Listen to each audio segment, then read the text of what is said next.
Hello everyone, my name's Ellie. I'm warning you at the very beginning that all the names I used are fake. I don't want mine or my parents' identities to be released, so I use fake names.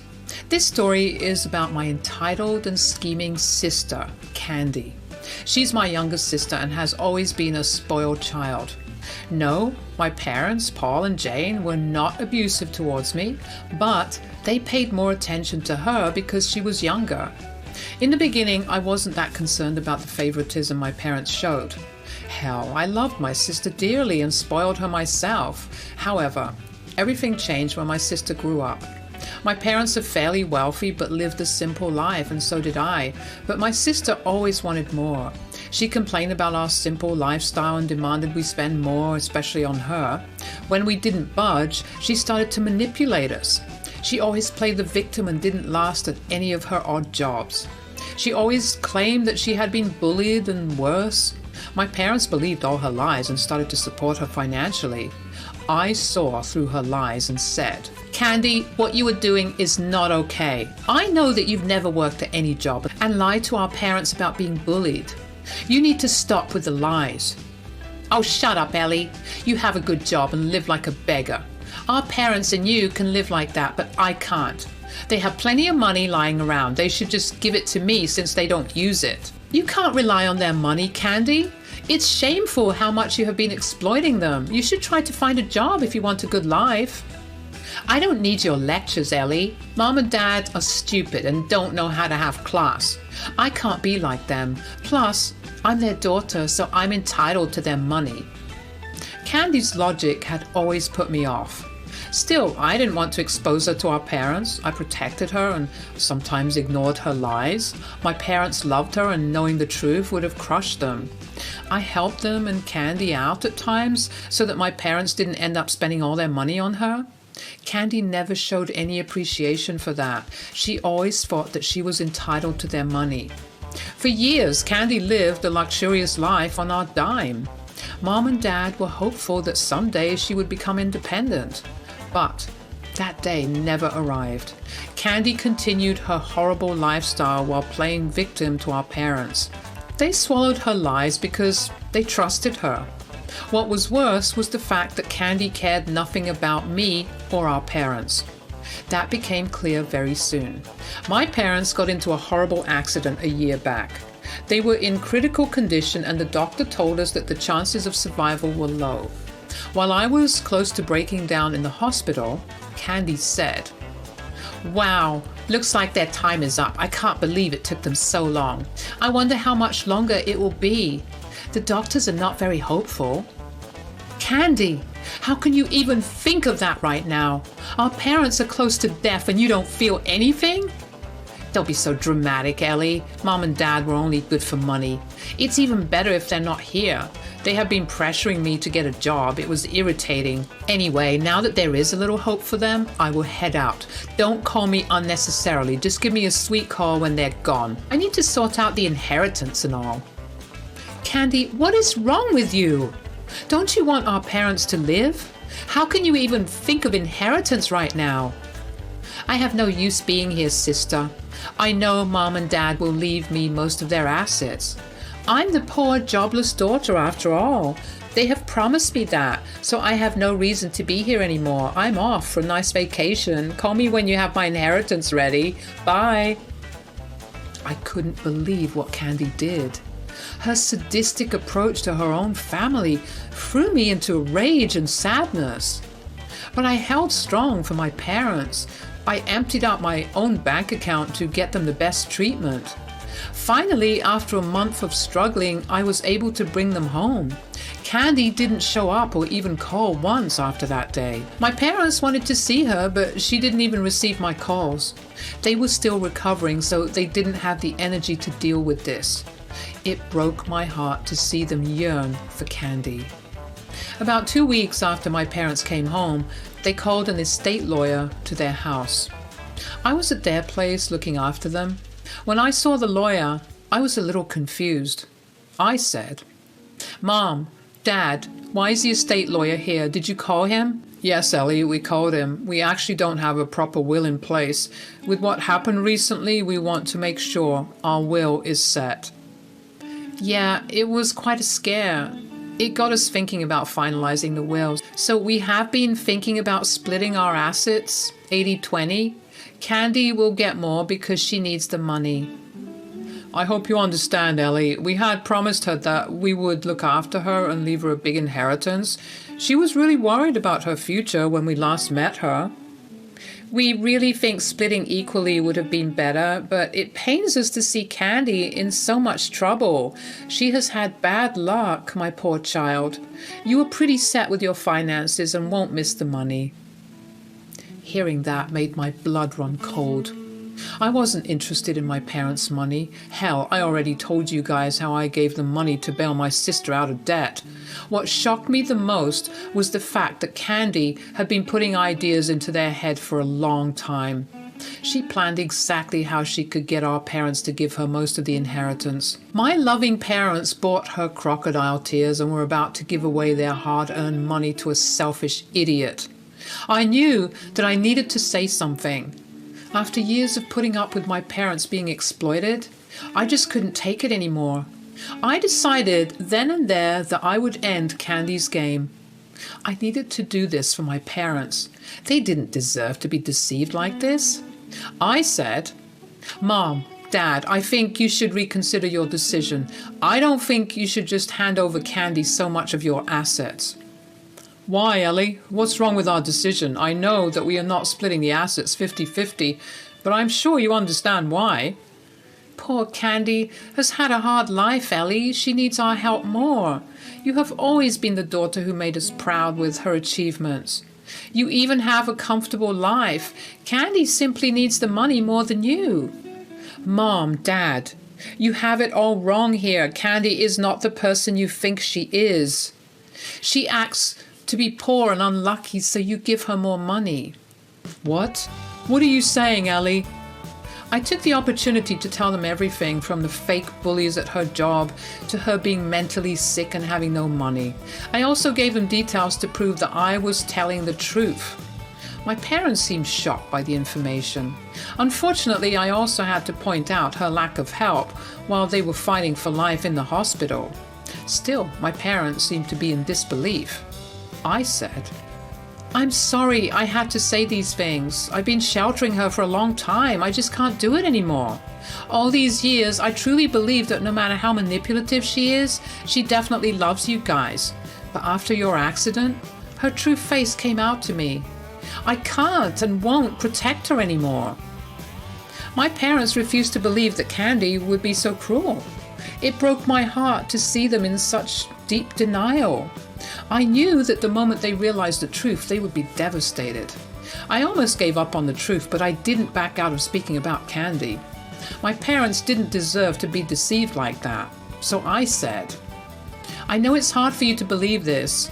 I wish it wasn't the truth and Candy was a nice person, but think about it. Mom, Dad, did Candy call you even once when you were in the hospital? No, she did not. But what if she was busy looking for a job? She had promised that she would find a job and better herself. Maybe she was just struggling and desperate to find a job, so she didn't get the time to contact us. I don't think that's true, Paul. I looked up her social media yesterday. She's having a beach vacation 2 states over. I guess Ellie is not far from the truth. Look, I don't want to ruin my sister's reputation, but what she did recently pushed me over the edge. I don't want you to waste your money on someone who doesn't deserve it. I would rather you give it away to charity. If you were still unsure about everything, why don't I just call Candy and clear it out for you? My parents agreed for me to call Candy and see her reaction. They desperately wanted Candy to ask me about their health. I was in pain from how hopeful and vulnerable they looked. I was actually praying to God that Candy wouldn't say anything drastic. I was also concerned that she wouldn't pick up my calls again. But Candy did pick up the phone after I called her like 10 times. When she finally did pick up my call, she hit me with the worst question on this planet. Before I could say anything, she said, "So, are they dead already? You would not have called me so many times if they weren't dead. I guess I made that clear the last time I saw you. So, Mom and Dad are gone, right? Gosh, it took them time. What are you saying, Candy? It's not like that. Finally, our filthy parents are dead and they left all their money to me. It was so easy to sell the poor little me card to them. They have always been weak towards me. And I always knew the right things to say to make them give me money. But I feel so bad for you, Ellie. Oh, really, Candy? Tell me why on earth you suddenly feel bad for me. You tried so hard to be a good daughter and did everything for them, but in the end, I won all the money. You know, I feel sorry for you. You should have taken some lessons from me to get money out of them. Look what being successful did to you. I did nothing, but still got a chunk of money. I'm so ashamed of you, Candy. Don't you feel even a little remorse about our parents dying? Are you even sad? Why would I be sad, Ellie? Do you have any idea how much I had to do to make them give me money? They are cheap and have low standards. I can't tell you how embarrassing it was for me to bring my friends home. They were really embarrassing. The only thing they were good at was making money. Now that I have all of that for myself, there's no reason to be sad. I'm just happy I won't have to beg for money anymore. I was getting tired of it. Well, congratulations to you then, Candy.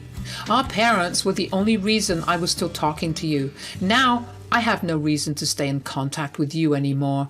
As for the money, you can keep it. I never ran after it anyway. I don't care if you don't stay in contact with me, Ellen. Just know this. I won't be responsible for the funeral or anything. It's a waste of my money. Since you want to be a generous daughter, you can handle it yourself. Candy said that and went on laughing about it.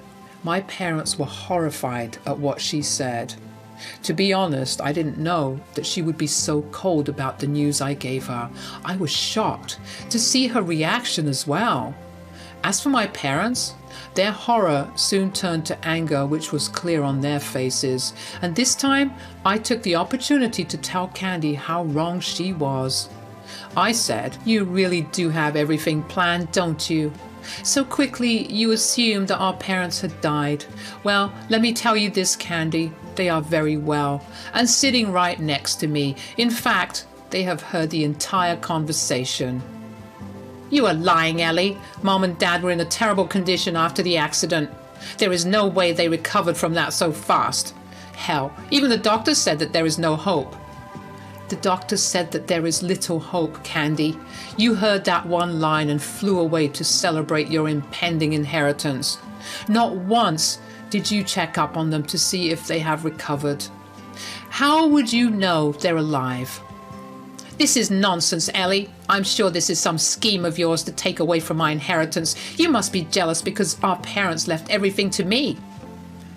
This is when my dad and mother decided to pounce on Candy. They were mad and ready to erupt. I could tell that Candy had truly broken their hearts. While they were very loving parents, they were equally strict and did not take disrespect from people. They said, "Me and Jane are both alive and well, Candy.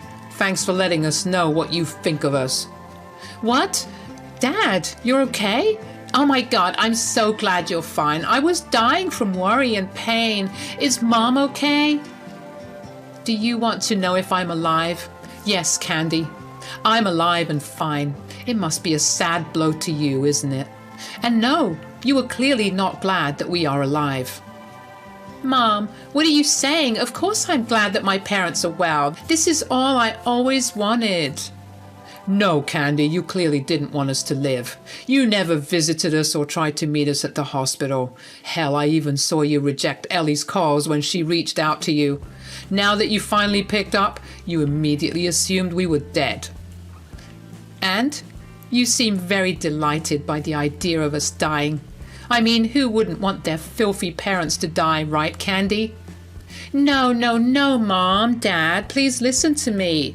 I don't know what Ellie told you guys. She must have filled you with some lies about me. I swear I never said anything like that. I couldn't come because I was busy trying to find a job and feed myself. Don't give us those lies again, Candy. We've seen your social media posts and you were on loudspeaker all along. Candy panicked and immediately hung up the call out of fear. She must have realized her stupidity and was starting to freak out. She then very sturdily called me back to scream at me. She said, "How dare you put me on the loudspeaker, Ellie? You did this on purpose. You spoiled my image to our parents. Now I will have to beg and plead with them like a beggar to get back in their good grace. You were the one who showed them the social media posts, right? I hate you. Dissing on Ellie won't do you any good, Candy. You were still on loudspeaker." And we heard all that again. "Dad, Mom, please listen to me. I didn't mean to say those things. It was a coping mechanism. You know, I'm having a hard time in life. I just snapped and said some stupid things." "Stop trying to manipulate our parents again, Candy. You have absolutely no shame after insulting our parents and planning to enjoy their inheritance.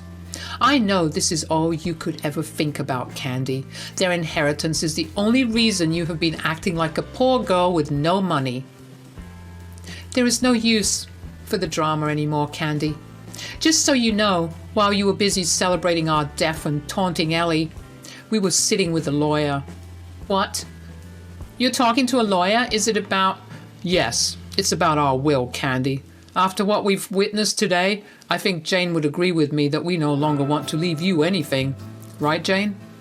"Absolutely, Paul. There is no way I would leave anything to an ungrateful child like Candy. What you have done today was truly disgusting, Candy. I can't believe I raised a selfish and cruel woman like you." "Mom, Dad, please don't do this to me. I slipped up and said some things I regret. I'm sure Ellie understands why I did it. I was under a lot of stress." I started to laugh at Candy's attempts to recruit me. Yes, it's true that I often helped her get out of trouble. She is my little sister, and I did want the best for her, so she naturally assumed that I would help her get out of trouble this time. What she didn't know was that I had no intention of saving her anymore. I was done. I said, "I have covered for you a lot of time, Candy, but this time you have taken it too far. You literally wished upon our parents' death, Candy. How can I support that? You said nasty things to me as well. I will never forgive you for this. Today, it is important everyone knows how truly vile you are."